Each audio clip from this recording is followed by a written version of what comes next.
Hello everyone! We're going to cook flavorful Vietnamese shredded pork banh mi. So, you can buy these ingredients from Karman Foods. First is the Marukan Rice Vinegar, Kikkoman Soy Sauce, and Sriracha Mayonnaise. Just visit www.karmanfoods.com. It is the #1 curated Asian food grocer. It is also the ultimate place for your Asian needs. We can provide Asian ethnic food ingredients and deliver it to your doorstep. We have Korean, Chinese, Japanese, and Southeast Asian ingredients.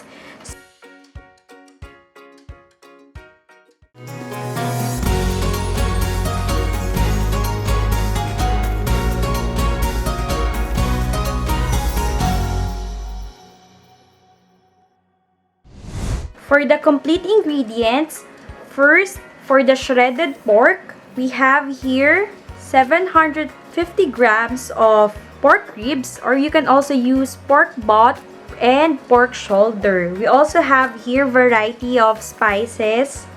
First is 1 teaspoon of cayenne pepper, 1/2 teaspoon of paprika, 1/2 teaspoon of cumin seed powder, 1/2 teaspoon of garlic powder, 1/2 teaspoon of onion powder, seasoned with some salt and black pepper. Also add 1 tablespoon of dark brown sugar. And our first main ingredient, 1 tablespoon of Marukan Rice Vinegar. Another main ingredient, 1/4 cup of Kikkoman Soy Sauce. So that's only for the shredded pork. And for our toppings, we will prepare pickled vegetables. So we have here 60 grams of shredded cucumber and 30 grams of shredded carrots. And another main ingredient, Marukan Rice Vinegar, 1/2 cup, and 2 tablespoons of sugar. We can also season it with salt. And for the banh mi, we have here French baguette. So you will slice 1 small baguette into 2. And we also have our main ingredient. It's the Sriracha mayonnaise and some toppings of fresh coriander leaves. Now we're going to prepare the shredded pork. First, add the spices and seasonings. We have here cayenne pepper, paprika,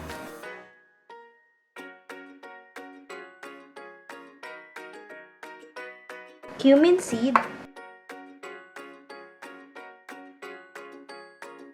garlic powder, onion powder, some salt, dash of pepper. Now let's add the brown sugar. Ingredient from Karman Foods, Marukan Rice Vinegar. And another ingredient from Karman Foods, Kikkoman Soy Sauce. So let's mix it using a wire whisk.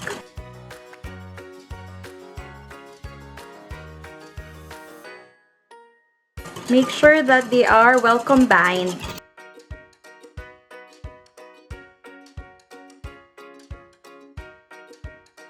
Here it is. Now we can pour this over our pork ribs. Now let's pour our marinade over the pork ribs.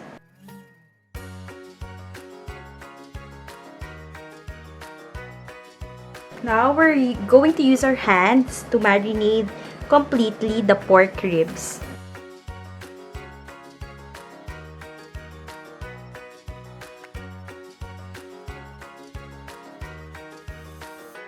Just make sure they are fully coated with the marinade.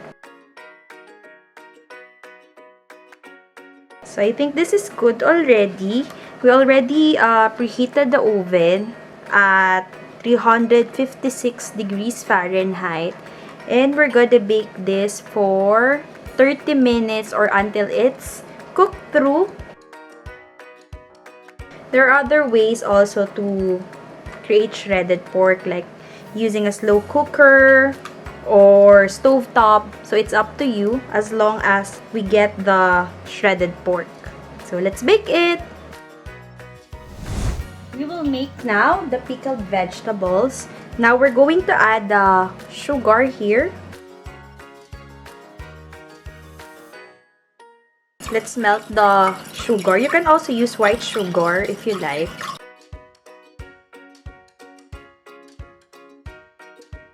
And now we're gonna add some salt. Let's mix it again. Now we can add the sauce to the vegetables. And let's mix it.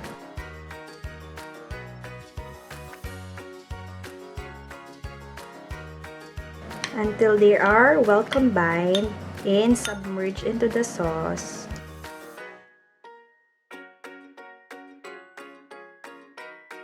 That's it! We have to set this aside while we wait for the shredded pork. So here's our shredded pork. So this is the baked pork ribs. I just shredded the pork using 2 forks. And I coat this shredded pork with the remaining sauce. Now what we're going to do is we're going to assemble our Vietnamese shredded pork banh mi. So if you like, you can also toast your baguette first. So we have to slice this into 2.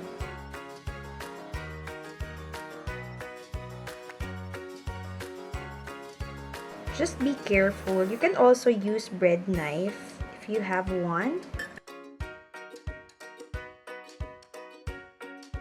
So after slicing the baguette, we have to spread this Kikkoman Sriracha mayonnaise.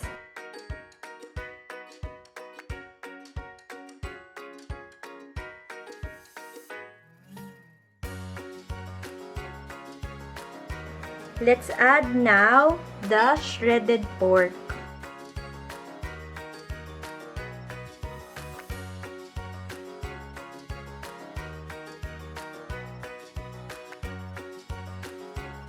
Let's add now our pickled vegetables.